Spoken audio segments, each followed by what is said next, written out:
Marshall Peak, Kabanata 4881. Aalis ka din. Sa kawalan, tahimik na tinitigan niyang kay si Fan Shuqi bago nagtanong. Mayroon ka bang huling mga salita? Ang mukha ni Fan Shuqi ay puno ng pangamba at gulat. Malakas niyang ipinilig ang kanyang ulo, nagmamakaawa kay Yang Kai. Master, iligtas mo ako. Nabawi niya ang kanyang rasyonalidad pagkatapos naganap na paalisan ni Yang Kai ang blocking strength sa kanyang katawan, ngunit ang kanyang enerhiya ay naging lubhang hindi matatag. Ang World Force sa kanyang miniature universe ay hindi mapigil na tumagas, na nagpapakita ng mga halatang senyales ng pagbagsak. Ito ang nakatagong panganib ng blocking strength. Noong si Fan Shuqi ay nakalusot sa Heaven Opening Realm, siya ay naging 3rd grade, at ang kanyang limitasyon ay ang 5th grade, ngunit sa ilalim ng impluensya ng blocking strength, siya ay nakalusot sa 6th grade, na walang kulang sa isang himala. Gayunpaman, ang gayong himala ay dumating sa isang kabayaran. Bilang Black Ink disciple, makokontrol pa rin ni Fan Shuqi ang kanyang 6th grade na lakas, ngunit kung wala ang suporta ng Black Ink strength matapos itong mapatalsik, hindi na kaya ng kanyang miniature universe ang kanyang 6th grade cultivation. Lumampas na ito sa limitasyon na kaya niyang tiisin. Sa huli ay naging sanhi ito ng kanyang miniature universe na maging hindi matatag at ngayon ay nasa bingit ng pagbagsak. Sa madaling salita, hindi niya makontrol ang kanyang lakas sa 6th grade. Dahan-daang humiling si Yang Kai bilang tugon. Patawarin mo ako. Wala na akong magagawa. Isang hitsura ng kawalan ng pag-asa ang lumitaw sa mukha ni Fan Shuqi habang ang pagbabago-bago ng World Force sa kanyang katawan ay naging mas hindi matatag. Alam niya sa kanyang puso na walang paraan para matakasan niya ang kapahamakang ito ngayon, kaya hindi niya maiwasang tumangala at umungol patungo sa langit sa dalamhati at galit. Habang umaalingaw-ngaw ang kanyang dagandong sa kawalan, ang kanyang miniature universe ay gumuho at ang kanyang world force ay nawala, na nagresulta sa isang matinding backlash. Sa susunod na sandali, ang buong katawan ni Fan Shuqi ay sumabog sa isang madugong ambon. Bahagyang bumantong hininga si Yang Kai bago bumalik sa barko. Siguradong nahulaan na ni Luan Baifang ang lahat habang binigyan niya ng nagtatanong na tingin si Yang Kai nang makita niyang bumalik ito. Umiling si Yang Kai bilang tugon. Namatay siya. Saglit na natahimik si Luan Baifang. Ilan pa ba? Tanong ni Yang Kai. Alam ni Luan Baifang ang kanyang itinatanong. Nag-isip siya sandali bago sumagot. Hindi marami, mga 20 sa kabuuan. Hanapin silang lahat. Utos ni Yang Kai. Tumanggo si Luan Baifang bago tumalikod at umalis upang hanapin ang 20 o higit pang mga nasasakupan na lumampas sa kanilang limitasyon sa Heaven Opening Realm sa ilalim ng impluensya ng Black Ink Strength at isinantibi sila. Sa mga sumunod na araw, ganap na nakatutok si Yang Kai, hindi nagpapahinga kahit isang sandali. Patuloy niyang pinaalis ang Black Ink Strength mula sa Black Ink Disciples isa-isa. Higit pa rito, sa tuwing nililinis niya ang isang tao, maingat na susuriin ni Yang Kai ang kanilang miniature universe upang matiyak na walang mga problema. Sa wakas, nang natira na lamang ang 20 o higit pang mga tao na iniwan, natagpuan ni Yang Kai ang kanyang sarili sa isang dilema. Nang makita ang kapalaran ni Fan Shuqi, hindi na kailangang isipin ni Yang Kai kung ano ang mangyayari sa mga taong ito pagkatapos na maalis ang kanilang Black Ink Strength, ngunit wala siyang pagpipilian kundi gawin ito. Sila ay nahawahan ng Black Ink Strength at naging Black Ink Disciples. Kung pahihintulutan niya silang gawin ang kanilang gusto, sila ay nagbabantay ng panganib para sa malawak na sansinukob na ito. Pagkatapos mag-isip tungkol dito, nagpasya si Yang Kai na humingi ng tulong kina Big Brother Wang at Big Sister Lan. Baka may paraan ang dalawang ito. Sa kasalukuyan, bawat isa sa kanila ay mayroong 16 na 7th grade at 8th grade na general sa ilalim ng kanilang pamumuno at naglulunsad ng matinding pag-atake laban sa isa't isa araw-araw. Madaling mahanap ni Yang Kai si Big Brother Wang, na namamahala sa pangangasiwa sa kanyang likurang puwersa sa isang partikular na larangan ng digmaan. Ang labanan sa harap nila ay medyo matindi, ngunit si Big Brother Wang ay tila hindi nag-aalala, ni kahit kay Titing. Noong nakaraan, kailangan nilang utusan ang Small Stone Race na gawin ang lahat ng mag-isa. Ngunit ngayon, sa tulong ng mga masters mula sa Cave Heavens at Paradises, ang mga bagay ay mas madali. Nang makitang dumating si Yang Kai, binigyan lang siya ni Big Brother Wang ng isang patagilid na tingin bago maingat na pinakinggan ang ulat ng isang 7th grade Heaven Opening Realm na general. Pagkatapos ay tumanggo siya at nagutos, na nagpapakita ng dignidad ng isang commander. Nang matapos si Big Brother Wang, nang magsalita na si Yang Kai, pinutol niya ito. Hindi natin sila may iligtas, patayin mo lang silang lahat, makakatipid ka ng oras at problema. Maraming bagay si Yang Kai na gusto niyang sabihin, ngunit hindi siya makapagsalita, na naging dahilan para hindi siya komportable. Pagkatapos ay hinanap niya si Big Sister Lan, ngunit nakatanggap ng eksaktong parehong sagot. Alam ni Yang Kai na ang dalawang ito ay hindi lamang nagbibigay sa kanya ng isang perfunctory na sagot. Kung mayroon talagang isang paraan na maaari nilang subukan, hindi nila ito itatago sa kanya dahil ang paggawa nito ay nasa ilalim nila. Kung kahit na wala silang magagawa tungkol dito, wala talagang magagawa. Gayunpaman, hindi pa rin sumuko si Yang Kai. Bumalik siya sa barko at nagsimulang ikalat ang Black Ink Strength sa katawan ng 20 o higit pang mga tao. Ngunit ang resulta ay lubhang trahedya. Katulad ng nangyari kay Fan Shuchi, matapos ikalat ang Black Ink Strength, lahat ng mga taong ito ay namatay dahil sa pagbagsak ng kanilang miniature universe. Walang nakaligtas sa kalunos-lunos na kapalarang ito. Si Luan Baifeng at ang iba pa ay nakaramdam ng kalungkutan habang lihim ding nagagalak na noong sila ay nahuhulog sa Black Ink Strength, hindi nila nalampasan ang kanilang mga limitasyon. Kung hindi, sila ay nagdusa ng parehong kapalaran. Ang libu-libong Black Ink Disciples ay nanumbalik na ang kanilang pakiramdam. Dahil ang bawat isa sa kanila ay personal na iniligtas ni Yang Kai, natural na labis silang nagpapasalamat sa kanya. Si Yang Kai ay nakakonsumo ng maraming dilaw at asol na kristal sa oras na ito, ngunit kumpara sa ani na nakuha niya rito, ito ay wala. Pagkatapos ng lahat, ang paglilinang ng mga Black Ink Disciples na ito ay hindi mataas. Ang pagdalisay ng 3rd grade Black Ink Disciple ay nangangailangan lang ng 3rd grade Yellow Crystal at 3rd grade Blue Crystal. Ang pagkonsumo ni Yang Kai ay maaaring ituring na halos balewala bilang isang resulta. Sa paggugol ng ilang buwan sa Chaotic Dead Territory, nagsimulang mag-alala si Yang Kai tungkol sa sitwasyon sa Black Territory. Hindi pa rin niya alam kung ano ang gagawin sa Black Ink Clansman, kaya agad siyang pumunta para magpaalam kina Big Brother Wang at Big Sister Lan. Aalis ka ng ganyan lang. Napatingin sa kanya si Big Sister Lan na nagtataka. Tumanggo si Yang Kai sa kanyang paninindigan. May mga bagay pa akong kailangan kong asikasuhin sa labas, kaya hindi ako maaaring manatili dito ng masyadong matagal. Bibisitahin ko kayong dalawa kapag may oras ako sa hinaharap. Tumanggo si Big Sister Lan at sinabing. Kung gayon, umalis ka na. Mukhang hindi naman maikli ang buhay mo, kaya bumalik ka na lang kapag libre ka na. Si Liu Mo, na nakatayo sa likod ni Big Brother Wang, ay binaril si Yang Kai ng matinding sulyap sa sandaling iyon. Naunawaan ni Yang Kai ang ibig sabihin ng titig na iyon at binigyan siya ng mahinahong tingin bilang ganti bago sinabing. Bago umalis, ang little brother na ito ay may mapangahas na kahilingan. Ano ito? Tanong ni Big Brother Wang. Kinuyam ni Yang Kai ang kanyang kamao at humiling. Same time na hinihiling ng little brother na ito sina Bog Brother at Big Sister na umalis sa bundok at sirain ang nakakulong na Black Ink Clansman sa Black Territory. Ito rin ay isang bagay na napag-usapan ni Yang Kai kina Liu Mo at Dai noon.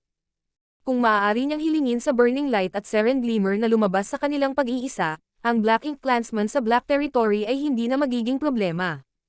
Dahil dito, hindi nag-alala sina Liu Mo at Dai tungkol sa Black Ink Clan kina Big Brother Wang at Big Sister Lan itong mga nakaraang buwan dahil gusto nilang maglagay ng batayan para sa kahilingan ni Yang Kai. Sa kasamaang palad, umiling si Big Brother Wang bilang pagtanggi matapos marinig ang kahilingan ni Yang Kai, na direktang nagsasabi. Hindi namin kaya. Tumanggi rin si Big Sister Lan. Imposible. Mukhang nalilito si Yang Kai at hindi maiwasang magtanong. Bakit? Kung hindi natin kaya, hindi natin magagawa. Hindi na kailangang itanong kung bakit. Naiinip na sabi ni Big Brother Wang. Si Big Sister Lan naman ang nagpaliwanag. Hindi kayang tanggapin ng labas ng mundo ang ating pag-iral. Kung talagang aalis tayo sa lugar na ito, magdudulot lang tayo ng pagkasira saan man tayo magpunta. Sigurado ka bang kaya mo itong resulta? Natigilan si Yang Kai. Bigla niyang naalala ang unang beses na pumunta siya sa Chaotic Dead Territory. Sa oras na iyon, nasaksihan niya ang banggaan ng dalawang behemoth ng liwanag. Ang kanilang sagupaan ay naging dahilan upang manginig ang buong Chaotic Dead Territory. Bagamat mukhang maliliit na bata sina Big Brother Wang at Big Sister Lan sa kanyang harapan, hindi ito ang kanilang tunay na anyo. Ang kanilang tunay na anyo ay mga avatar ng pagkawasak. Ang Chaotic Dead Territory ay walang laman sa loob nito, kaya maaari silang manatili dito ng walang pag-aalala. Gayunpaman, kung ang kanilang tunay na katawan ay umalis sa Chaotic Dead Territory at naglakbay sa labas ng mundo, ang mga kahihinatnan ay hindi maiisip. Agad na napagtanto ni Yang Kai na siya ay masyadong walang muwang. Isinaalang-alang niya ang posibilidad na tumanggi sina Big Brother Huang at Big Sister Lan, ngunit hindi niya kailanman naisip ang posibilidad na ang kanilang tunay na katawan ay hindi makaalis sa teritoryo ng Chaotic Dead. Gayunpaman, tinapik ni Big Sister Lan ang kanyang mga labi ng may pag-iisip. Kung maakit mo ang Black Ink Clansman na iyon dito, matutulungan ka pa rin naming patayin siya. Tumingin siyang kay kina Liumo at Dai. Umiling si Liumo bilang tugon. Masyadong mapanganib iyon.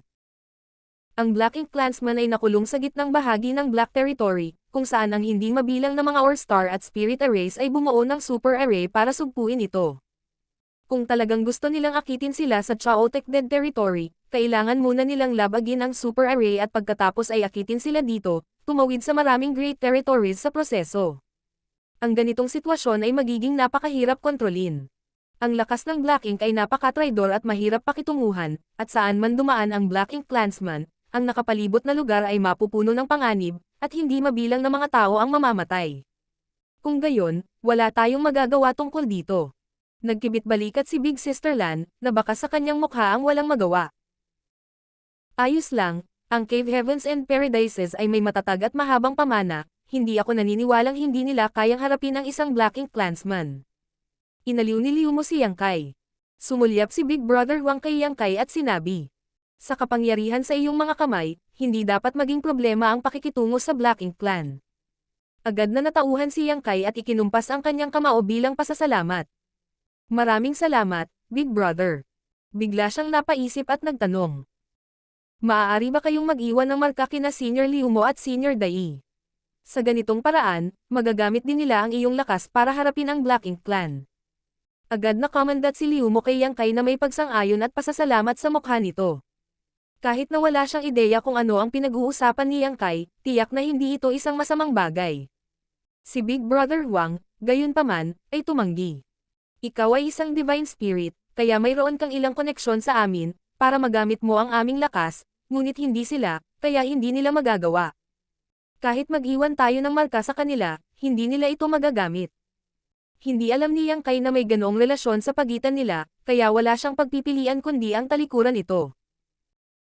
Kaya nagpa siya si Yang Kai na maglakbay sa Ancestral Land at isama si Suyan at ang iba pa para maiwan ni Big Brother Huang at Big Sister Lan ang kanilang mga marka sa kanila. Habang nagsasalita, biglang may naisip si Big Brother Huang at tumingin kay Liumo. Aalis ka rin. Si Liumo ay humakbang pasulong at ikinuyom ang kanyang kamao. Mayroon kaming mabibigat na responsibilidad na nakaatang sa aming mga balikat, kaya hindi kami maaaring manatili dito ng matagal. Natulala si Big Brother Huang habang bumubulong. Kung gayon, ano ang dapat nating gawin? Ang pakikipagtulungan kay Liumo at sa iba pa sa panahong ito ay nagligtas sa kanya at kay Big Sister Lan ng maraming problema. Kung ang lahat ng kanilang mga nasasakupan ay umalis, sila ay babalik sa dati. Tahimik ding utos ni Big Sister Lan. Hindi ka pwedeng umalis. Ang mga patay ay maaaring umalis, ngunit ang mga buhay ay dapat manatili. Agad na pinagpawisan sina Liumo at Dai. Mabilis silang tumingin kay Yang Kai para humingi ng tulong. Kung talagang nakulong sila dito, tapos na sila. Naramdaman din ni Yang Kai ang pananakit ng ulo. Ang dalawang ito ay hindi dapat ipagwalang bahala, at bagamat sila ay laging kalmado at madaling lapitan, kung talagang magagalit siya sa kanila, wala siyang ideya kung ano ang mangyayari. Biglang kumislap ang mga mata ni Yang Kai ng isang matalinong pagkinang bago siya nagtanong. Mangyaring maghintay ng ilang sandali.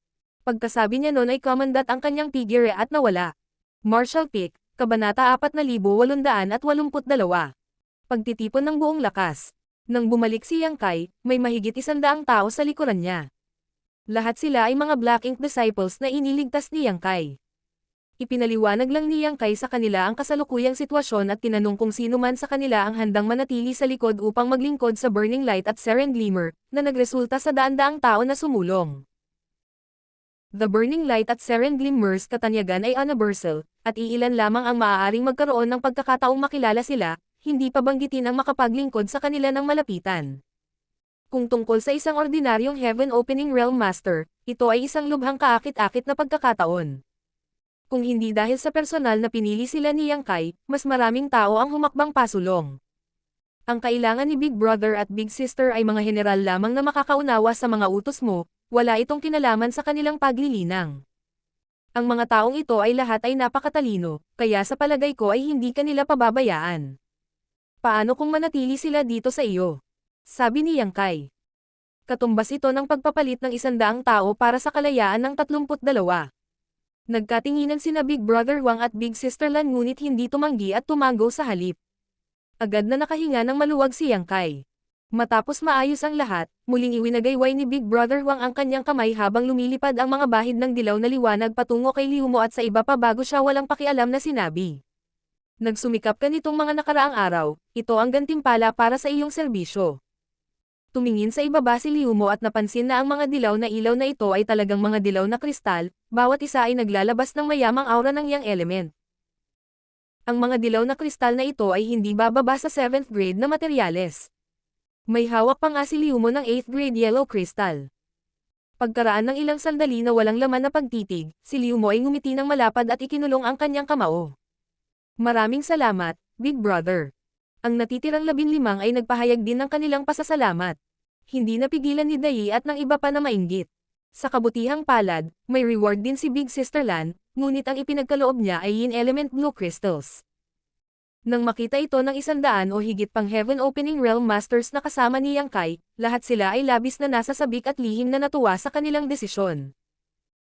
Hanggat pinagsilbihan nila ng maayos ang Burning Light at Seren Glimmer, makakatanggap din sila ng ilang reward. Isa itong magandang balita para sa kanila. Talaga, lahat sila ay mahirap.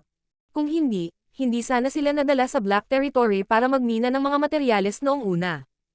Lihim silang nagpasya na makuha ang pabor ng dalawang ito. Nakadepende ang kanilang magandang kinabukasan kung makukuha nila ang pagkakataong ito o hindi. Matapos harapin ang ilang maliliit na bagay, nagpaalam si Yang Kai at ang iba pa kina Big Brother Wang at Big Sister Lan. Sa ngayon, ang bawat isa sa libo-libong Black Ink Disciples ay kailangang ibalik sa Black Territory. Lahat sila ay mula sa iba't ibang mga sekta at kahit na nagmula sa iba't ibang Great Territories ng 3,000 Worlds, dahil ang usapin ng Black Ink Clan ay hindi pa naaayos, hindi pa sila maaaring payagang umalis, baka magkalat sila ng chismis at magkagulo. Naiwan si Dai upang bantayan ang Territory Gate at pinanood ang pag-alis ng barko.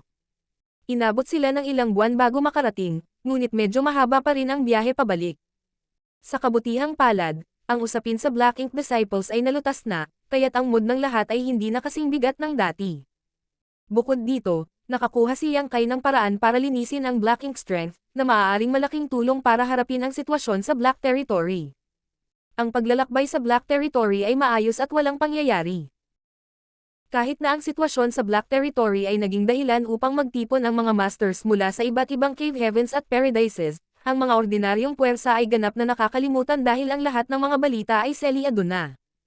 Dahil dito, walang ideya ang ibang Great Territories na mayroong master na nakatago sa Black Prison na maaaring magpabagsak sa buong universo. Bumalik ang lahat sa Black Territory sa loob ng ilang buwan. Ang high-grade Heaven Opening Realm Masters ng Cave Heavens and Paradises ay binantayan ang Territory Gate, na pinipigilan ang sino man na makapasok. Natural, pinayagan ang barko ng Golden Antelope Paradise na makapasok. Ang libu-libong nasadyap na Black Ink Disciples ay pansamantalang inilagay sa ilalim ng pangangasiwa ng Masters of the Cave Heavens and Paradises. Gayunpaman, malamang na hindi sila makakakuha ng kalayaan anumang oras sa lalong madaling panahon. Ang Shattered Spirit Provinces ay naging pansamantalang base para sa iba't ibang Cave Heavens at Paradises. Ang High Heaven Palace ay mayroon ding sariling istasyon. Si Ku Huashang ay bumalik sa Star Boundary upang ihatid ang mensahe ni Yang Kai. Dahil dito, natanggap din ng High Heaven Palace ang balita. Ang head manager na si Hua Qingxi ay personal na nagutos sa High Heaven Palace na mag-assemble ng buong puwersa. Nang dumating si Yang Kai, sina Zia Ningchang, Zuyu, Yu Rumeng, Ji Yao, Ku Huashang, Tao Lingwan, Ling Yuner, Mo Xiaoqi, Yang Zhou, Yu He, Mao Zi, Geng Qing, Hua Yong, Shu Modan, Iron Blood, Beast Marshal, Seren Soul, Flower Shadow, Ice Feather, Wand Erespil, Heaven's Revelation, Fang Yu, Jiang Yin, Li Wuyi, Bing Yun, at marami pang iba ay naghihintay sa kanya. Masasabing bukod kay Mo Mei na namamahala sa Void Star City at Boslang World Great Emperor na namamahala sa High Heaven Star City, ang lahat ng 6th grade Heaven Opening Realm Masters na si Yang Kai ay dumating na. Sa pagkakataong ito, hindi nag-iisang lumalaban si Yang Kai. Higit pa rito, ang High Heaven Palace ay mayroon ding sariling 7th grade Heaven Opening Realm Master sa pagkakataong ito. Ang Lady Boss ay nakalusot sa wakas. Nalaman ni Yang Kai ang tungkol sa bagay na ito mula kay Yu Ziyang Dai noong siya ay nasa Yin Yang Cave Heaven, ngunit wala siyang oras upang bumalik at suriin siya. Ang Lady Boss ang unang dumating para hanapin siya. Pagkatapos niyang pumasok sa retreat sa Voidland, ang Prepritress ay tumagal ng humigit kumulang 200 taon bago niya naramdaman ang isang punto ng pagbabago at pumasok. Higit pa rito, binantayan siya ni Senior Bishi sa panahon ng kanyang pambihirang tagumpay, kaya kahit na ang kanyang pag-akyat ay hindi tiyak, ito ay ligtas. Pagkatapos, sumugod siya sa Star Boundary, ngunit sa oras na iyon, wala si Yang Kai. Kaya, nanatili siya sa Star Boundary upang pagsamahin ang kanyang cultivation hanggang sa mangyari ang insidente sa Black Ink Clan, kung saan pinangunahan niya ang maraming 6th grade Heaven Opening Realm Masters ng High Heaven Palace para tumulong. Natural, nagsimula silang mag-chat nang magkita sila. Unang nagtanong si Yang Kai tungkol sa sitwasyon sa Black Territory. Dahil ang High Heaven Palace ay mayroon lamang nag-iisang 7th grade master, ang Prepritress, siya lamang ang may mga kwalifikasyon na lumahok sa mga pagpupulong sa pagitan ng Cave Heavens at Paradises. Nang marinig ang tanong ni Yang Kai, sumagot sila ni Ruo. Hindi pa rin sila nagkakasundo kung paano haharapin ang Black Ink Clansman. Hindi pa rin sila nagkakasundo. Natahimik si Yang Kai. Kalahating taon na ang nakalipas, nang alisin niya ang libu-libong Black Ink disciples mula sa lugar na ito, ang Cave Heavens at Paradise Ancestors ay matagal nang nagtatalo tungkol sa bagay na ito, ngunit hindi pa rin sila nakakapagdesisyon kahit bumalik na siya. Kahit na matagal nang umiral ang Cave Heavens at Paradises, hindi pa sila nakatagpo ng ganitong sitwasyon. Magmadali man tayong magsimula ng digmaan sa Black Ink Clan o patuloy na palakasin ang selyo sa Black Territory, nag-aalangan pa rin ang mga ninuno. Sa ngayon, nahahati sila sa dalawang paksayon, nag-aaway buong araw. Tumanggaw si Yang Kai nang marinig ito. Maaaring pakiramdam niya na ang Cave Heaven at Paradise Ancestors ay nag-aksaya ng masyadong maraming oras sa bagay na ito, ngunit naiintindihan din niya ang kanilang mga alalahanin. Anuman ang kanilang desisyon, ito ay may malaking panganib. Kung pipiliin nilang palakasin ang Black Territory Spirit Array at panatilihing selyado ang Black Ink Clan, halimbawa, hindi nila tiyak kung gaano sila magiging matagumpay. Ang Super Array ay gawa ng mga sinaunang Great Expert at bawat Star ay bahagi ng Super Array. Higit pa rito, dahil marami sa mga mineral na bituin ay nawasak na, walang sino man ang nakapag-restore ng Super Array sa perpektong kondisyon. Kahit na ang Super Array ay napatched sa anumang paraan, malamang na magdusa ang kapangyarihan nito. Higit pa rito, ang Black Ink Clansman sa loob ng bilangguan ay hindi pa namatay kahit na makalipas ang maraming taon. Sino ang makapagsasabi na hindi sila makakawala sa pagkakakulong ng Super Array ng mag-isa sa hinaharap? Ang pag-iwan sa kanila na selyado ay mag-iiwan lamang ng nakatagong panganib para sa malawak na universo na ito. Gayunpaman, kung sila ay padalos-dalos na magsisimula ng isang digmaan, ang mga panganib na kanilang haharapin ay magiging napakalaking. Ang unang panganib na kinailangan nilang harapin ay ang banta ng Super Array mismo. Maaaring may kapangyarihan ang Super Array na ikulong ang Black Ink Clansman, ngunit nagkaroon din ito ng malaking epekto sa Heaven Opening Realm Masters mula sa Cave Heavens and Paradises. Kahit na ang isang 8th grade Heaven Opening Realm Master na tulad ni Liu Mo ay hindi nakatagal sa loob ng range nito. Kaya, natural na mas maikli ang oras ng isang 7th grade o 6th grade Heaven Opening Realm Master. Walang makapagsasabi kung anong uri ng kahihinatnan ang mangyayari sa kanila kung lalabanan nila ang isang makapangyarihang Black Ink Clansman sa ganitong mga kondisyon. Marahil ay maapektuhan sila ng Super Array at mapahamak ang kanilang pundasyon bago nila mapatay ang Black Ink Clansman. Sa oras na iyon, naghihintay lang sila ng kamatayan. Kung talagang gusto nilang patayin ang Black Ink Clansman, ang unang bagay na kailangan nilang gawin ay pangalagaan ang mga epekto ng Super Array, kung hindi, imposibleng lumaban. Kamakailan, ang high-grade Heaven Opening Realm Masters ng Cave Heavens and Paradises ay lahat ay apurahang nagtatanim ng Profound Yin Bamboo. Kasabay nito, maraming Spirit Array Grandmaster ang ipinadala dito upang pag-aralan ang Super Array para makita kung makakahanap sila ng mas magandang solusyon. Dagdag nila ni Ruo, na nakatingin kay Yang Kai. Bahagyang tumanggo si Yang Kai. Ang Profound Yin Bamboo ay isa sa 12 Minor Universe Pillars. Kung ang isang sapat na dami nito ay nilinang, hindi lamang ang isang tao ay makakalaban sa kapangyarihan ng Black Ink Strength sa isang tiyak na lawak, ngunit posible ring labanan ang impluwensya ng Super Array. Siyempre, hindi ito isang bagay na maaaring makumplito sa maikling panahon. Tumanggo sila ni Ruo. Likas na alam nila ito, ngunit dahil umabot na sa puntong ito, wala na tayong ibang pagpipilian. Bumantong hininga si Yang Kai at idinagdag. Hindi maaaring makialam ang High Heaven Palace sa bagay na ito, kaya tingnan natin kung ano ang desisyon ng Cave Heavens at Paradises. Kung kailangan nila ng ating kooperasyon, makikipagtulungan tayo. Maaaring marami siyang nasabi, ngunit may mahinang hinala si Yang Kai na malaki ang posibilidad na tawagin sila para sumali sa labanan sa Black Ink Clansman. Tanging ang kamatayan ng kalaban ang ganap na makakapagtanggal ng nakatagong panganib na ito.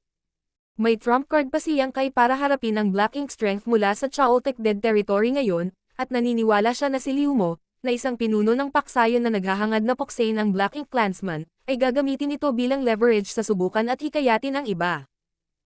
Kahit ano pa, ang pinakamahalaga ay dagdagan ang ating lakas. Sa sapat na lakas lamang natin makakayanan ang lahat ng posibleng mangyari. Dahil ang ating High Heaven Palace ay hindi nagkukulang sa cultivation resources, ang lahat ay dapat tumuon sa paglilinang. Ang 3,000 mundo sa hinaharap ay maaaring hindi na kasing tahimik gaya ng dati. May nakatagong Black Ink Clansman sa Black Territory, kaya sino ang nakakaalam kung may iba pang nagtatago sa ibang lugar sa malawak na 3,000 mundo.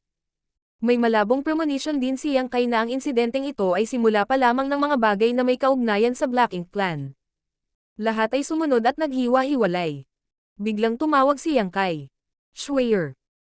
Huminto si Yang Zhou at naabutan siya ni Yang Kai mula sa likuran at nagtanong, sabay lakad sa kanya. Kumusta sina tatay at inay? Napangiti si Yang Zhou. Magaling sila. Walang nang ahas na magsalita tungkol sa paglalakbay mo sa Chaotic Dead Territory sa harap nila, kaya hindi mo kailangang mag-alala, Big Brother. Nang bumagsak siya sa Chaotic Dead Territory kasama ang Giant Spirit God, inisip ng lahat na siya ay tiyak na mamamatay. Nang makarating ang balita sa High Heaven Palace, agad silang inutusan ni Hua Qing sina Aisil of ang balita, na pinipigilan itong makarating sa mga magulang ni Yang Kai. Bagamat mula sa katotohanan na si Mao Zi at ang iba pa ay buhay pa, kaya't mahihinuhang ligtas at maayos pa rin si Yang Kai, natural sa mga magulang na mag-alala tungkol sa kanilang mga anak. Kung malalaman ng dalawang matanda ang balitang ito, tiyak na hindi sila makakain o makakatulog ng mapayapa. Kasalukuyan silang nakatutok sa pagtuturo kay Xiao Bai at Xiao Ya, kaya hindi na sila ganoon ka-idol gaya ng dati. Ngumiti si Yang Zhou. Si Zhao Ye Bai at Zhao Ya, ang dalawang disipolong ito, ay pinalaki ng mga magulang ni Yang Kai. Sa pagsama nila Dong Suzu at Yang Yingfang, hindi mag-iisa ang dalawa. Tama, nakilala mo ba ang isang senior na nagngangalang Luo Tinghi na pumunta sa Star Boundary? Tanong ni Yang Kai. Marshall Peak, Kabanata 4883. Aksidente ni Liu Mo. Umiling si Yang Zhou. Wala pa akong narinig tungkol sa kanya. Sumagot si Yang Kai. Marahil na-miss nyo ang isa't isa. Kung hindi lang siya sumulong sa 8th grade at apurahang kinailangan na pagsamahin ang kanyang kultivasyon, hindi sana aalis si Luo Tinghi sa Black Territory ng ganoon kadali. Pagkatapos ng lahat, ang problema ng Black Ink Clansman ay nag-pop up. Bilang isang Yin-Yang Cave Heaven ancestor, tungkulin niyang pangalagaan ito. Nang siya ay aalis, hiniling ni Yang Kai sa kanya na dalhin ang kanyang third disciple, si Shu Yi, kasama niya sa Star Boundary. Si Shu Yi ay nilinang sa kanyang miniature universe sa loob ng maraming taon at nagkaroon ng matibay na pundasyon. Ngayon na nakamit na niya ang isang tiyak na antas ng kakayahan sa paglilinang, oras na para sa kanya na pumunta sa Star Boundary at tamasahin ang mga benepisyo ng World Tree. Kung ito ay huli na, ito ay huli na. Hindi siya madala ni Yang Kai sa Star Boundary ng personal, kaya hiniling niya kay Luo Tinghi na isama siya. Gayunpaman, nang umalis si Luo Tinghi, ang grupo ng High Heaven Palace ay nagkataong nakarating na sa Black Territory, kaya natural lang para sa kanila na mamiss ang isa't isa. Sa loob ng daan-daang taon na wala siya sa High Heaven Palace, isang malaking bilang ng mga Heaven Opening Realm Masters ang lumitaw sa sect. Kabilang sa kanila, sina Yang Zhou, Mo Xiaoqi, at Lin Yuner ay dumiretso na sa 6th grade Heaven Opening Realm. Gayun din, ang 6th grade Heaven Opening Realm Masters na sumulong dati, tulad ng mga Great Emperor, ay walang ipinagkit na linangin, dahil dito, ang kanilang pundasyon ay lubos na lumakas. Higit pa rito, dahil sa good fortune divine furnace, nakipagkasundo si Yang Kai sa Cave Heavens and Paradises na magkakaroon din ng pagkakataon ng High Heaven Palace na makapasok sa kanilang small source worlds para sa pagsasanay. Halos lahat ng High Heaven Palace at Voidland 6th grade Heaven Opening Realm Master, na pumasok sa Small Source World, ay nakakuha ng malalaking benepisyo. Kasama ang 7th grade Heaven Opening Realm Lady Boss, ang puwersa ni Yang Kai ay masasabing tumaas ng husto. Sa isang malawak na lupain kung saan nagtitipon ang mga mula sa Cave Heavens at Paradises, mayroong isang malaking bulwagan kung saan pinag-uusapan ng iba't ibang mga ninuno ang mga opisyal na bagay. Sa sandaling ito, halos lahat ng kinatawan ng ancestor mula sa Cave Heavens and Paradises ay naroroon, nakaupo o nakatayo. Mayroong halos 100 sa kanila sa kabuuan. Maraming mga ninuno ang nagkataon na sabay na nagpahayag ng kanilang mga opinyon, na tila napakaingay. Gayunpaman, malinaw na naririnig ng bawat ninuno ang bawat salitang binibigkas sa bulwagan. Ang ilan sa kanila ay nagsimulang makipag-usap ng sabay-sabay sa ilang tao. Sa kanila, ang boses ni Liu Mo ang pinakamalakas. Dumiretso siya rito pagkabalik niya mula sa Chaotic Dead Territory kasama si Yang Kai. Bilang miyembro ng Battle Faction, natural na ginagawa niya ang lahat para mahikayat ang mga ninuno na hindi sumang-ayon sa kanya. Nagbigay ng teknik ang Burning Light at Seren Glimmer kay Yang Boy. Masasabing pagkatapos makuha ang teknik na iyon, magiging kasing dali ng pag-flip ng kanyang kamay para dalisayan ang Black Ink Strength. Sa ganitong paraan sa ating pagkakahawak, tayo ay magiging tulad ng mga tigre na may pakpak. Ano ang kinatatakutan pa rin ninyong mga matandang umutot? Ay drag natin ang Black Ink Clansman na iyon palabas at labanan sila hanggang kamatayan. Kung iiwan natin silang buhay, lagi tayong may nakatagong panganib na nagbabadya sa kadiliman. Maraming tao ang naantig sa kanyang mga salita, ngunit ang ilan ay nagpumilit pa rin sa kanilang sariling mga opinyon. Si Liu Mo ay may marahas na ugali at hindi makapaghintay na talunin ang lahat ng mga sumasalungat sa kanya at pilitin silang sumuko. Gayunpaman, ang kanilang mga alalahanin ay makatarungan at makatwiran. Pagkatapos ng lahat, si Yang Kai ay naglinis lamang ng ilang mahihinang Black Ink Disciples, at siya mismo ay isa lamang 6th grade master.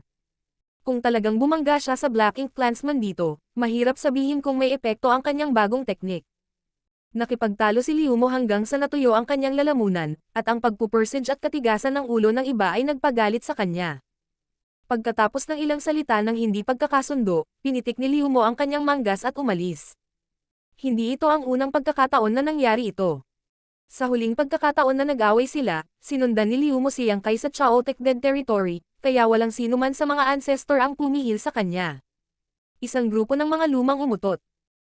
Isang galit na si Liu Mo ang tumingin sa pinakamalalim na bahagi ng Black Prison habang ang isang baliw na liwanag ay sumilay sa kanyang mga mata. Dahil ang mga taong ito ay naghihinala sa mga pamamaraan ng paglilinis ni Yang Boy, makumbinsi sila kapag nakita nila kung gaano ito kaepektibo. Nagpa siya si Liu Mo na kumuha ng malaking panganib. Kung hindi, wala siyang ideya kung gaano katagal bago sila magdesisyon kung magpapatuloy sila sa pagtatalo ng ganito.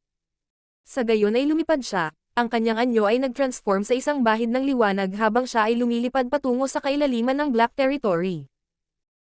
Makalipas ang kalahating araw, madali siyang nakarating sa gitnang bahagi ng Black Territory, kung saan nakakulong ang Black Ink Clansman. Kung magpapatuloy siya sa unahan, siya ay nasa loob ng killing zone ng Super Array. Bagamat malakas si Liu Mo, hindi siya bihasa sa Tao of Spirit Arrays, kaya hindi siya nang ahas na sumulong ng padalos-dalos. Ngayong narito na siya, malinaw niyang nararamdaman ang pundasyon ng kanyang miniature universe na mabilis na nauubos sa epekto ng Super Array. Napakasira ng lugar. Tahimik na nagmura si Liu Mo. Maging siya ay hindi rin makakatagal ng higit sa ilang araw sa ganitong uri ng lugar. Sa panahong iyon, ang bawat bahagi ng kanyang miniature universe foundation, na naipon niya sa loob ng libu-libong taon, ay sisipsipin. Sa ilang sandali, napuno siya ng paghanga sa mga sinaunang great expert na nag-ayos nitong Super Array sa Black Territory. Sa panahong ito, kahit na magsanib puwersa ang 108 Cave Heavens at Paradises, maaaring hindi nila magawang mag-set up ng ganoong Super Array. Nakatitig ng diretso sa harapan, ipinakita ni Liu Mo ang kanyang miniature universe sa likuran niya nang walang pag-aalinlangan at umungal. Ayaw mo bang tumakas? Eto na ang pagkakataon mo. Halika. Ang kanyang miniature universe ay ganap na walang pagtatanggol. Higit pa rito, ang kanyang 8th grade Heaven Opening Realm aura ay napakayaman. Ang ganoong aura ay parang amoy ng dugo sa dagat, na nakakakuha ng mga peteng mula sa libu-libong kilometro ang layo, lalo pa ang Black Ink Clansman na napakalapit. Si Liu Mo ay naghanda para sa anumang hindi inaasahang pangyayari, ngunit hindi niya inaasahan na ang kanyang kalaban ay kumilos ng ganoon kabilis. Bago pa man siya makatapos ng pagsasalita, isang itim na liwanag ang bumungad sa kailaliman ng Black Prison at bumagsak sa kanyang miniature universe. parang hinihintay ng Black Ink Clansman ang kanyang pagdating. Sa sandaling nahulog ang itim na liwanag sa kanyang miniature universe, napansin ni Liu Mo ang tunay na anyo ng itim na liwanag. Black Ink Insect. Bilang isang 8th grade ancestor ng Golden Antelope Paradise, natural na alam ni Liu Mo kung ano ang Black Ink Insect. Maaaring hindi pa niya nakita ang isa, ngunit naunawaan niya ang lahat ng ito ay pumasok sa kanyang miniature universe. Ito ang pinakadirekta at epektibong paraan para sa Black Ink Clan na gawing Black Ink Disciples ang mga tao. Mabilis na binawi ni Liu Mo ang kanyang miniature universe bago tumalikod at tumakas, ang kanyang figure ay kumikilos ng kasing bilis ng kidlat.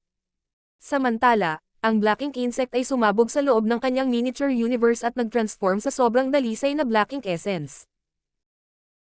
Habang sinimulan ng Black Ink Essence na kontaminahin ang kanyang miniature universe, tila isang patak ng tinta ang nawiwisik sa isang sheet ng puting papel, at ang patak ng itim na tinte na ito ay mabilis na kumakalat. Bahagyang nagbago ang kutis ni Liu Mo nang mapagtanto niyang sobra niyang tinantya ang kanyang kakayahang labanan ng Black Ink Insect at minamaliit din ang kakayahan ng Black Ink Clansman. Ang kanyang orihinal na plano ay kailangang baguhin ng bahagya. Tinatalakay ni Yang Kai ang ilang bagay sa Lady Boss tungkol sa kanyang pagsulong sa 7th grade nang sumugod si Yurumeng para ipaalam sa kanya na may nangyari kay Liu Mo. Itinulak ni Yurumeng ang pinto at pumasok na may tame-time na ekspresyon.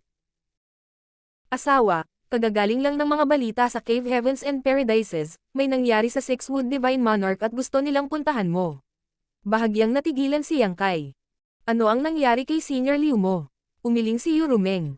Nakatanggap lamang siya ng balita mula sa Cave Heavens and Paradises. Walang nagsabi sa kanya ng nangyari. Mabilis na tumayo si Yang Kai at umalis, nakasalubong ang isang 8th grade ancestor na naghihintay sa labas ng kampo ng High Heaven Palace. Hindi nakilala ni Yang Kai ang taong ito, ni hindi niya alam kung saang Cave Heaven o Paradise ang pag-aari ng lalaki, kaya kinuyam na lang niya ang kanyang kamao at binati ang kabaligtaran. Sundan mo ako. Sinabi ng 8th grade ancestor bago tumalikod at bumaril sa kawalan. Mahigpit na sumunod si Yang Kai sa likuran habang silang dalawa ay mabilis na nawala sa malayo. Habang papunta, iniulat ng 8th grade ancestor. Si Liu Mo ay napinsala ng Black Ink. Ang unang reaksyon ni Yang Kai ay imposible. Kamakailan lang ay bumalik siya kasama si Liu Mo mula sa Chaotic Dead Territory. Kung si Liu Mo ay napinsala ng Black Ink, tiyak na mapapansin ito ni Big Brother Huang at Big Sister Lan. Walang sinabi si Big Brother Huang o si Big Sister Lan, ibig sabihin, nang umalis kami sa Chaotic Dead Territory, maayos pa rin si Liu Mo. Wala kaming nakitang Black Ink Disciples o Black Ink Strength sa pagbabalik. Higit pa rito, si Liu Mo ay isang 8th grade Heaven Opening Realm Master, kaya paano siya madaling mapinsala? Ipinaliwanag ng 8th grade ancestor. Hindi na kailangang pagdudahan ito, mauunawaan mo kapag nakita mo ito sa iyong sarili. Pinigilan ni Yang Kai ang kanyang mga pag-aalinlangan, ngunit ang mga alalahanin ay nagpabigat pa rin sa kanyang puso. Makalipas ang kalahating oras, nakita ni Yang Kai ang isang universe world na nakahandusay sa walang laman sa unahan. Bagamat ang universe world ay isang pisikal na nilalang, ito ay hindi isang tunay na universe world, ngunit sa halip ay ang ganap na nahayag na miniature universe ng isang high-grade Heaven Opening Realm Master. Kahit na malayo pa siya, ramdam ni Yang Kai ang aura ni Liu Mo mula sa miniature universe. Ito dapat ang miniature universe ni Liu Mo. Gayunpaman, ang sumunod na pumasok sa kanyang mga mata ay naging sanhi ng pag-ikli ng kanyang mga pupil. Ang miniature universe ay napuno ng nagliliyab na enerhiya ng Black Ink Essence. Kitang-kita ang masamang aura nito. Higit pa rito, mayroong 8 malalaking haligi sa ibabaw ng miniature universe, ipinako ang 8 sulok nito sa lugar, na hindi kumikilos sa lugar na iyon.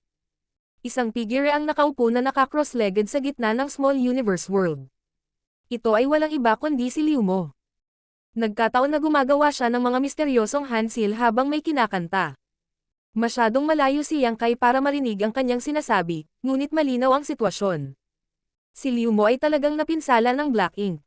Kung hindi niya ito nakita ng sarili niyang mga mata, hindi maniniwala si Yang Kai. Paano ito nangyari?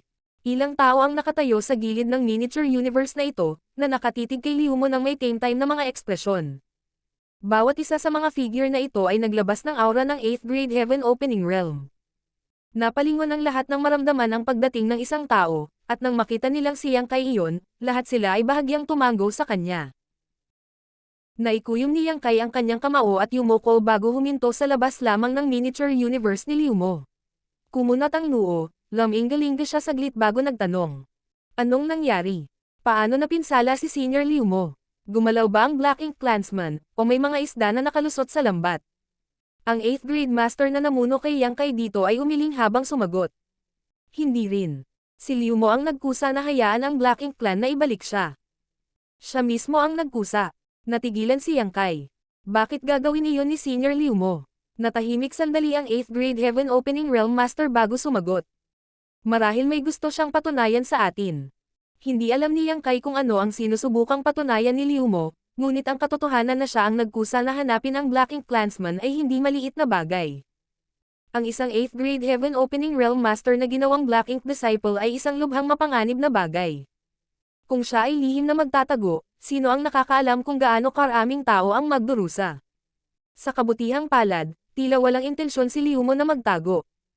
Bagaman medyo padalos-dalos ang mga kilos ni Liu mo, dapat ay malaki ang tiwala niya sa iyo, kaya naman ginawa niya ang kanyang ginawa. Habang kontrolado pa rin niya ang kanyang sarili, gumamit siya ng secret technique para i-seal ang kanyang sarili at ipakita ang kanyang miniature universe, na nagpapaliwanag sa eksenang ito. Martial Peak, Kabanata 4884. Malaman lang namin pagkatapos subukan. Ang 8 higanteng mga haligi sa miniature universe ng Liu mo ay ang ipinahayag na anyo ng isang secret technique na may epekto ng sealing at immobilizing. Higit pa rito, ang secret technique na ito ay isang bagay na ginawa ni Liu mo sa kanyang sarili. Bago pa man umabot sa puntong hindi na ito malilinis, tinatakan niya muna ang kanyang lakas. Malabong naunawaan ni Yang Kai ang mga pangyayari na humantong sa ganitong sitwasyon. Sa ilang kadahilanan, nagkusa si Liu mo na hanapin ang Black Ink Clansman at hayaan silang suruan siya. Gayunpaman, hindi niya napigilan ang kanyang katinoan sa pagbabalik, kaya wala siyang pagpipilian kundi ipakita ang kanyang miniature universe upang mahanap siya ng iba. Maliligtas ba siya? Lumingon ang 8th grade ancestor kay Yang Kai at nagtanong. Gagawin ko ang aking makakaya. Sumagot si Yang Kai sa mahinang boses. Pagkasabi nito, nawala siya, agad na nag-teleport sa miniature universe. Ang iba ay hindi nang ahas na pumasok ng padalos-dalos, ngunit si Yang Kai ay may World Spring, isa sa 4 universe pillars, kaya wala siyang dapat ikatakot. Nang maramdamang may dumating, si Liu mo, na nakaupo ng nakapikit, ay biglang binuksan ang mga ito, ang kanyang tingin ay nagsalubong kay Yang Kai. Natagpuan ni Yang Kai na napuno na ng itim na kulay ang kanyang mga mata, ngunit may bahid pa rin ang kailanawan. Pagkatapos ng isang sulyap, mabilis na ibinaba ni Liu mo ang kanyang ulo at nagsimulang tumuon sa pangangalaga sa kanyang katinoan. Si Yang Kai ay hindi nang ahas na maging pabaya, at hindi niya kayang maging maramaw sa puntong ito. Kaya, mabilis siyang naglabas ng 8th grade yellow crystal at blue crystal mula sa kanyang miniature universe at hinawakan ang mga ito sa pwesto, na ina-activate ang mga hindi nakikitang marka na iniwan ni Big Brother Wang at Big Sister Lan sa likod ng kanyang mga kamay. Nang sumunod na sandali, uminit ang kaliwang kamay habang nanlamig ang kanang kamay. Kaagad pagkatapos, ang pattern sa likod ng kanyang kamay ay lumitaw at nagbago sa isang napakalalim na hukay, baliw na nilalamon ang enerhiya ng yellow crystal at blue crystal. Ang dilaw na kristal at asol na kristal ay nawala sa loob lamang ng ilang paghinga at napalitan ng isang makinang na dilaw at asol na liwanag sa pagkakahawak ni Yang Kai. Sa ilalim ng maigting na titig ng lahat ng 8th grade ancestors, pinagdikit ni Yang Kai ang kanyang mga palad. Buksan. Sigaw ni Yang Kai habang itinutulak niya ang kanyang mga palad sa isa't isa. Biglang sumikat ang isang dalisay at walang kapintasang puting liwanag, na walang kaunting pahiwatig ng karumihan, tulad ng araw sa umaga, na agad na nagliliwanag sa mundo. Ang puting liwanag ay naging mas maliwanag at hindi nagtagal ay naging kasing liwanag ng araw mismo. Maraming 8th grade masters ang kinailangang ipikit ang kanilang mga mata upang makita ito ng malinaw. Ang Black Ink Essence ay lumundag na parang tubig at umatras mula sa paligid na para bang nakatagpo nito ang kaaway nito. Saan man dumaan ang puting liwanag, ang enerhiyang tulad ng itim na tinte ay mabilis na nadalisay at nabawasan sa kawalan. Ang nagpupumiglas na tingin sa mukha ni Liu mo ay unti-unting naging kalmado habang siya ay nagpakawala ng mahabang buntong hininga, na parang isang mabigat na pasanin ang naalis sa kanyang mga balikat. Sa oras na nawala ang puting liwanag, ang miniature universe ng mundo ni Liu mo ay naging malinis na muli. Ang malatinte na kapangyarihan na pumuno dito ay hindi na makita. Marami sa mga nanonood na mga ancestor ay mukhang naantig. Bagamat sinabi sa kanila ni Liu mo ang tungkol sa pamamaraan ni Yang Kai noon, ang pagdinig tungkol dito ay isang bagay at ang makita ito ng sarili nilang mga mata ay isa pa. Ang purong puting liwanag na nilikha mula sa kapangyarihan ni Yin at Yang ay talagang kalaban ng Black Ink Strength. Ang 8 higanteng mga haligi na ipinako sa miniature universe ay nabasag habang si Liu Mo ay tumayo. Nag-aalalang tanong ni Yang Kai. May nararamdaman bang mali si Senior? Nakangiting sumagot si Liu Mo. Wala, maayos na ang pakiramdam ko. Pagkatapos ay masuyong tinapik niya ang balikat ni Yang Kai. May utang sa iyo ang haring ito. Masyadong seryoso si Senior. Mapagpakumbabang sinabi ni Yang Kai. Kahit anong mangyari, masakit ang puso niya. Ang 8th grade yellow crystal at blue crystals na nagamit niya ngayon ay nagkakahalaga ng hindi bababa sa ilang bilyong heaven opening realm pills. Gayunpaman, ang pagkuha ng pabor mula sa isang 8th grade heaven opening realm master bilang kapalit ay hindi rin nangangahulugang isang kawalan. Bumaling si Liu Mo sa iba at nagtanong. Ano sa palagay ninyo? Kaagad, nagsimulang mag-usap ang 8th grade ancestors sa pamamagitan ng kanilang divine senses. Paminsan-minsan, ang ilang mga ancestors ng 8th grade ay bahagyang tumatango. Pagkaraan ng ilang sandali, ang isa sa kanila ay tumingin kay Liu Mo at nagsabi. Pupunta kami sa iyong panukala. Tumawa ng malakas si Liu Mo. Dapat matagal ka nang pumayag. Matagal nang nabuhay kayong mga matandang umutot, natatakot akong nakalimutan ninyo ang mainit na pagnanasa ng inyong kabataan. Gayunpaman, kailangan pa rin nating pag-isipang mabuti ang bagay na ito. May nagdagdag pa, agad na naging malungkot si Liu Mo, isa pang pangmatagalang plano. Sino ang nakakaalam kung kailan ka makakapagdesisyon? Nagpaplano ka bang maghintay hanggang ang Black Ink Clansman ay makatakas ng mag-isa? Kung mayroon kang anumang plano tungkol sa kung paano magpatuloy, huwag mag-atubiling sabihin ito. Kung maaari, natural na wala tayong anumang pagtutol. Tumalikod ang lalaki. Napakamot ng ulo si Liu Mo. Bagamat nakipagsapalaran siya at matagumpay na nahihikayat ang lahat na lumaban sa isang mapagpasyang labanan sa Black Ink Clansman, wala pa rin siyang ideya kung paano gagawin iyon. Hindi lang niya maaaring hilingin sa lahat na makipaglaban sa Black Ink Clansman ng direkta, dahil kahit na hindi niya naisip na iyon ay isang magagawang paraan. Sa ngayon, ang pinakamalaking hadlang na humahadlang sa kanila ay ang mga epekto ng super array ng Black Territory na ito. Kung hindi nila maalis ang isyong ito, magiging mahirap para sa kanila na magtagal sa isang labanan kahit gaano pa karami ang mga ancestor ng 8th grade.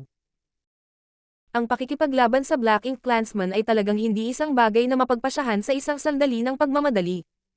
Kung ganoon lang kasimple, ang mga sinaunang great expert ay hindi maggugugol ng labis na pagsisikap na ay pakulong siya dito.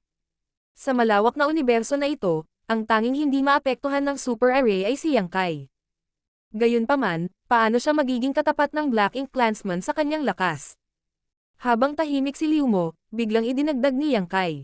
Marahil ay maaari kong subukan. Lumingon si Liu Mo at nagtanong. At ano ba talaga ang susubukan mo? Ipinaliwanag ni Yang Kai. Minsan akong nagbantay sa gitna ng hola na ito sa loob ng mahabang panahon at nalaman kong maraming grand array doon, na pumipigil sa sino man na makapasok.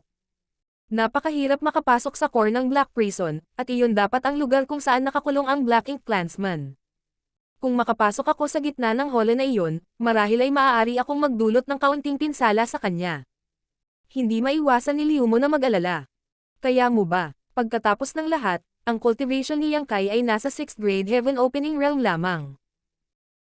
Bagamat ang Black Ink Clansman ay nabilanggo ng hindi mabilang na taon at ang kanilang lakas ay tiyak na bumagsak, walang nakakaalam kung gaano kalakas ang maaari pa nilang ipakita. Maaaring hindi natatakot si Yang Kai sa Black Ink Strength na pinuprotektahan ng World Spring ang kanyang miniature universe, ngunit ang mga pamamaraan ng Black Ink Clan ay tiyak na hindi limitado sa Black Ink Strength. Hindi natin malalaman hanggat hindi natin nasusubukan. Sagot ni Yang Kai sa mahinang boses. Kung hindi aalisin ang Black Ink Clansman, isang nakatagong panganib ang palaging darating sa ating mga ulo. Maaaring walang kakayahan ang iba na gawin ito, ngunit dahil natanggap ko ang kapangyarihan ng purification mula sa Singer's Burning Light at Seren Glimmer, hindi ko sila mabibigo. Sa sandaling sinabi niya ito, naging malumanay ang mga ekspresyon ng maraming 8th grade ancestors, at binigyan pa siya ni Liu Mo ng thumbs up. Hindi ito masyadong pinag-isipan ni Yang Kai bago pumunta rito, ngunit sa sandaling ito, nakapagdesisyon na siya. Itinaas niya ang kanyang kamao sa 8th grade masters at humiling. Si Junior ay may direktang responsibilidad para sa Black Ink Clansman dito, kaya hinihiling ni Junior sa lahat ng seniors na naruroon na hayaan akong subukan ito. Kung talagang hindi ito gagana, maaari tayong mag-isip ng ibang paraan. Bagamat hindi sinasadya, hindi sila malalagay sa ganoong suliranin kung hindi itinoon ni Yang Kai ang kanyang mga tingin sa mga materyales ng Black Territory. Hindi sana niya sisirain ang Super Array dito at hindi sana maghirap ang kapangyarihan ng Super Array. Marahil ay gumawa ng hakbang ang Black Ink Clansman 10,000 taon mula ngayon, o marahil ay mas matagal pa, ngunit tiyak na matagal na ito mula ngayon. Ang mga aksyon ni Yang Kai sa Black Prison ay nagpasimuno sa muling pagkabuhay ng Black Ink Clansman. Ano ang gusto mong gawin? Anong klaseng tulong ang kailangan mo? Tanong ng isang 8th grade ancestor. Saglit na nag-isip si Yang Kai bago sumagot. Kung gustong pumasok ng junior na ito sa puso ng holo na ito, kailangan kong lampasan ang maraming spirit array sa paligid nito, kaya kailangan ng junior na ito ng ilang grandmaster na bihasa sa Dao of Spirit Arrays para tulungan akong makahanap ng daan papasok sa loob. Ang mga grand array na nakapalibot sa gitna ng holo ay maaaring perpekto sa simula, ngunit sa paglipas ng panahon at pagkasira ng maraming mga bituin ng mineral, isang puwang ang dapat na lumitaw sa kanilang pagkakaayos sa isang lugar. Ang pinakamagandang ebidensya ay ang Black Ink Clan ay nakapagpadala ng Black Ink Insect. Dahil maaari silang magpadala ng Black Ink Insect, magkakaroon ng pagkakataon si Yang Kai na sumugod. Hanggat nahanap niya ang mahinang punto ng array na ito, maaari siyang pumasok at lumabas. Walang problema. Tumango ang 8th grade ancestor sa kanyang pagsang-ayon. Ang Cave Heavens at Paradises ay napuno ng mga mahuhusay na tao, kaya walang pagkukulang sa array grandmasters. Gayunpaman, maaaring tumagal ng ilang oras upang matukoy ang mga kahinaan sa super array, at halos hindi posible na umasa lamang sa lakas ng isang tao sa ganoong uri ng lugar. Hinawakan ni Yang Kai ang kanyang kamao at sinabi. Maaaring ikalat ng junior na ito ang kanyang miniature universe at gamitin ito bilang isang kalasag upang protektahan ang lahat ng mga grandmaster. Sa proteksyon ng kanyang miniature universe, ang array grandmaster na ito ay hindi kailangang mag-alala na maapektuhan ng kapangyarihan ng super array. Sa oras na iyon, maaari nilang pag-aralan ang spirit array sa kapayapaan. Mabuti. Tumango ang 8th grade ancestor bilang pagsang-ayon. Matapos maayos ang lahat, ang iba ay wala na sa mga kamay ni Yang Kai. Kailangang mahanap ng 8th grade ancestor ang ilang grandmaster na bihasa sa Dao of Spirit Arrays mula sa Cave Heavens at Paradise, na tatagal ng kahit ilang araw. Pagkatapos bumalik sa kanyang kampo, hindi itinago ni Yang Kai ang bagay na ito sa iba, na natural na nagpaalala sa Masters of High Heaven Palace. Kung tutusin, papasok siya sa holo na iyon at haharap sa Black Ink Clansman ng direkta.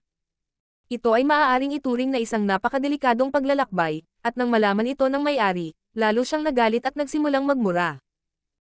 Naramdaman niya na ang mga ancestor ng Cave Heavens and Paradises ay talagang napakawalang kakayahan para sa aktwal na ipinagkatiwala ang ganoong mahalagang gawain sa isang junior na 6th grade Heaven Opening Realm. Kung hindi dahil pinigilan siya ni Yang Kai, hahanapin na sana niya ang mga ancestor ng 8th grade na iyon para bigyan sila ng kaunting isip. Gayunpaman, dahil napagdesisyonan na ang usaping ito, wala nang magagawa para pigilan ito. Pagkalipas ng ilang araw, natapos na ang mga masters sa Dao of Spirit Arrays mula sa Cave Heavens and Paradises sa kanilang paghahanda at hinihintay na lamang nila si Yang Kai na pumunta sa gitnang rehiyon ng Black Territory. Sa kabuuan, 10 Grandmaster na bihasa sa Dao of Spirit Arrays ang sumama kay Yang Kai sa paglalakbay na ito. Bawat isa sa kanila ay may mga natamo na hindi bababa sa maihahambing kay Grandmaster Wu Liang na nag-ayos ng 9 Heavenly Layers Grand Array sa Voidland. Bukod dito, lahat sila ay 6th grade at 7th grade masters. Nagtag din si Luan Baifang.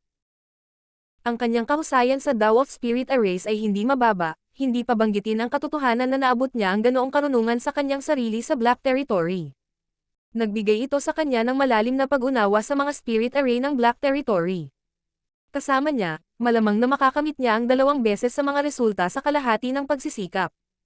Bilang karagdagan kay Yang Kai at sa iba pang mga masters na bihasa sa Dao of Spirit Arrays, 5 8th grade Heaven Opening Realm Masters ang sumali rin sa team. Sila ay tutulong sa pagharap sa anumang hindi inaasahang sitwasyon kung sila ay bumangon. Si Liu Mo ang unang nagboluntaryo para dito. Lumipad ang dosenang dagdag na mga tao patungo sa kailaliman ng Black Territory. Habang lumayo sila, mas lumalakas ang impluwensya ng Super Array, at mas mabilis na lumabas ang pundasyon ng kanilang miniature universe.